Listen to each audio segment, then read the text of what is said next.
O rei dos mares é o tubarão, pelo menos de acordo com filmes de terror e o consenso geral, né? Mas se eu te disser, família, que o tubarão branco tem medo, e que esse é um medo tão grande que o faz fugir. Ele não teme somente um animal, e esse vídeo é sobre isso. Mas primeiro não esquece de deixar o seu like aqui embaixo, não esquece também que tem vídeo todo dia. Portanto, se você não é inscrito, é só se inscrever e ativar o sininho também. E claro, se preparem, você não vai querer perder, viu? Isso porque eu trago pra vocês os motivos pelo quais os tubarões temem esses animais. Eu sou o Thiago Tadeu e sejam bem-vindos ao mundo inverso.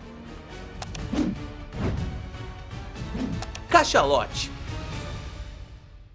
Na natureza e nas relações entre presa e predador, tamanho acaba assim sendo documento. E como as baleias cachalotes são alguns dos maiores animais do planeta inteiro, o documento delas acaba sendo muito importante, não é mesmo? Cachalotes não somente são imensas, como também andam em grupos, ao menos suas fêmeas. E isso faz com que nenhum animal em sã consciência decida que é uma boa ideia se aproximar delas. No caso, apenas duas espécies de animais predam as baleias cachalotes. Nós, humanos, que também somos animais, né? E também somos os bichos mais expansivos e perigosos, que não só matam outras espécies, mas também a nossa própria. Loucura isso aí. Mas também temos as baleias orcas, que não são exatamente baleias. As orcas caçam as baleias que são muito maiores do que elas, da mesma forma que um leão caçaria elefantes ou hipopótamos, por exemplo. As orcas esperam que os filhotes e as baleias mais doentes fiquem para trás, e então se separam para que possa ser devorados. Mesmo assim, não é como se a cachalote só apanha sem fazer nada. E se as orcas não estiverem caçando em grupos grandes, elas podem perder esse combate que elas mesmas iniciaram. Toda essa comparação serve para falar que tubarões são a mesma coisa que nada para baleias. Elas os tratam como se fossem brinquedos, já que tubarões são pequenos e andam sozinhos. Cachalotes são inteligentes e não precisam pensar muito antes de decidirem caçar um animal que não tem companhia, né? Então é isso mesmo que elas fazem, caçando espécies pequenas, mas até mesmo as mais maiores e perigosas como um tubarão. E isso sem nem falar dos machos, né, que são assustadores. Enquanto as cachalotes fêmeas precisam tomar cuidado com orcas, mesmo em grupo, os machos andam sozinhos e simplesmente não possuem predador algum, mesmo comendo as mesmas coisas que as fêmeas. Significa que um cachalote macho caça sozinho igual um tubarão. E claro, em um combate, por questões de documento, ele não teria muita dificuldade em bater um pouco num tubarão, né? Talvez até esmagá-lo. Por sinal, ele é um animal tão intimidante que apenas a gente consegue caçá-lo efetivamente. Mas também nós temos armas e arpões e várias ferramentas, né? O suposto rei do mar não tem nenhuma chance quando um grupo de cetáceos gigantes se aproxima dele. E por isso, a maioria dos tubarões em sã consciências e não estando bêbados, evitaria uma briga dessa, viu?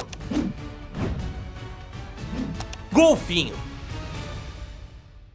Golfinhos são conhecidos como palhaços do mar. E no caso, os tubarões têm medo de palhaços, viu?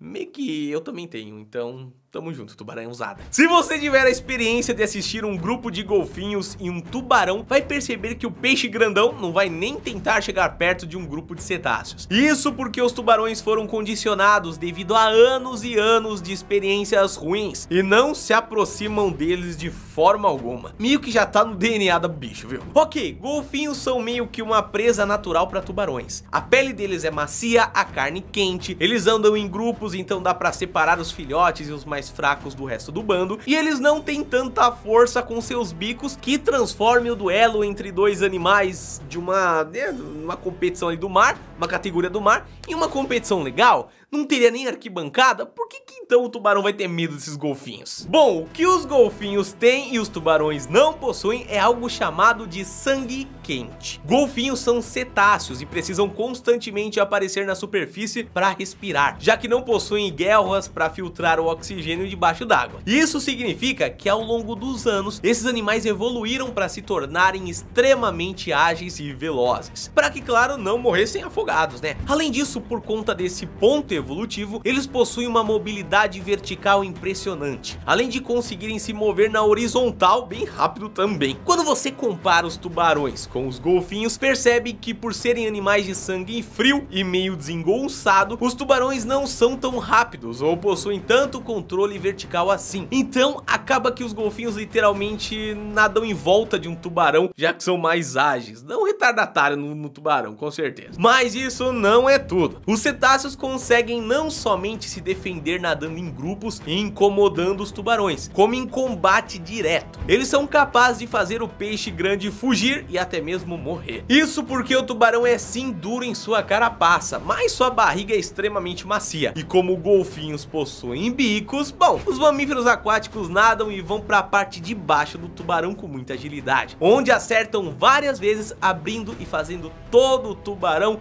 espirrar pra fora literalmente. No mundo dos golfinhos, meus queridos, ter um bico ali é muito importante, né? Como a maioria tem, então tá suave, tá? Mas ok, Thiago, você falou que isso é importante, mas só se eles nadarem em grupo? Não é bem assim, família. Até mesmo quando estão sozinhos, um golfinho macho tem facilidade de lidar com o tubarão. E mesmo que não o mate diretamente, ele faz pelo menos o bicho fugir, no mínimo. No geral, o palhaço do mar vence novamente. Polvos.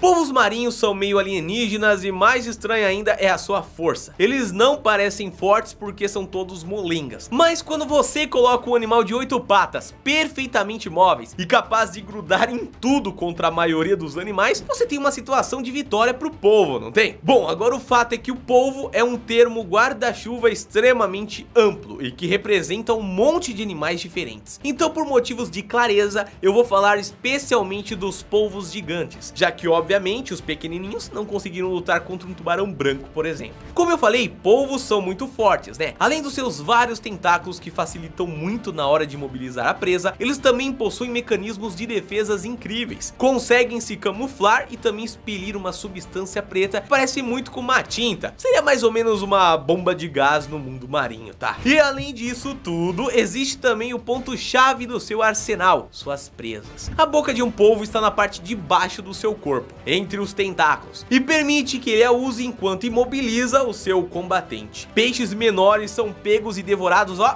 imediatamente. Mas e no caso de um tubarão branco, Thiago? Bom, a gente tem um exemplo desse duelo em um aquário em Seattle, onde colocaram um tubarão no mesmo espaço que um polvo gigante. A princípio, os cuidadores do aquário acreditavam que o tubarão não faria nada com o polvo, porque não conseguia vê-lo assim, né? Ele tava bem camuflado, pelo menos. Mas o que aconteceu na realidade chocou todo mundo. O tubarão foi encontrado morto e envenenado, meus queridos, e o culpado foi ninguém menos que o polvo, viu? O animal não teve muito problema para lutar contra o tubarão, já que tudo o que precisou fazer foi agarrar nele e inserir seu veneno na corrente sanguínea do peixe. Ele ficou imóvel por conta do polvo e os seus tentáculos, mas também por conta do veneno. E sem conseguir se mexer, né, acabou morrendo, infelizmente. O alienígena nem precisou, né, fazer uma coisa diferente, chamar um Megazord ou algo do tipo. A pior parte pro tubarão é que mesmo que ele conseguisse morder alguma parte do polvo, não significaria nada se não fosse o seu cérebro, já que polvos conseguem recuperar o seu corpo